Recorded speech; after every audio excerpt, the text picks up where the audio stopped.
আসসালামু আলাইকুম। আমার ফার্স্ট ব্লগে আপনাদের সবাইকে স্বাগত। আজকে যাচ্ছি আমাদের উপজেলায় কৃষি ও কৃষি নিয়ে উদ্যোক্তা প্রশিক্ষণ দিতে। রাস্তা দিয়ে হাঁটতে হাঁটতে চলে আসলাম আমাদের ফাঁড়ি থানার সামনে। আর এটা হচ্ছে আমাদের কুমিরা ফরিদপুর বাজারের মধ্যে বিশাল খেলার মাঠ। আর এখন উপজেলায় যাওয়ার জন্য আমরা উঠে পড়লাম একটি গাড়িতে।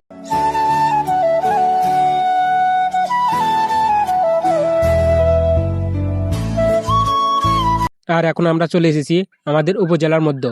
ভেতরটা অনেক সুন্দর, অনেক পরিষ্কার। আমাদের মেন কাজ কৃষি ও কৃষি নিয়ে উদ্যোক্তা প্রশিক্ষণ নিতে আমরা চলে আসলাম একটি রুম। এখানে কিছুক্ষণ বসে থাকার পর একজন স্যার আসলো, কৃষি সম্পর্কে আমাদের অনেক কিছু শিখাই। কৃষকের চই দেখি আমরা কৃষি প্রশিক্ষণ দিতে খাবার দিছে সকালকে নাস্তা।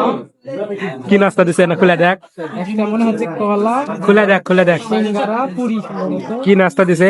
আমরা হচ্ছে কৃষক ও কৃষি উদ্যোক্তা প্রশিক্ষণে এখানে নাস্তা দিয়েছে কলা, রুটি, একটা কলা, একটা রুটি, আর একটা একটা খুশনি। লাড্ডু আর একটা কুশলি পিঠা দিছে। এটা হচ্ছে সকালের নাস্তা। নাস্তা করার পর আরেকটা স্যার আসলো, কৃষি জমিতে কিভাবে কি করতে হবে, কোন ফসলে কি বীজ দিতে হবে, সবকিছু আমাদেরকে সুন্দরভাবে বুঝাইলো। এভাবে সবকিছু বোঝাতে বোঝাতে দুপুরে খাওয়ার সময় হয়ে গেল। তখন আমাদেরকে বিরিয়ানি, একটি মোজো আর একটি পানির বোতল দিয়ে দিল।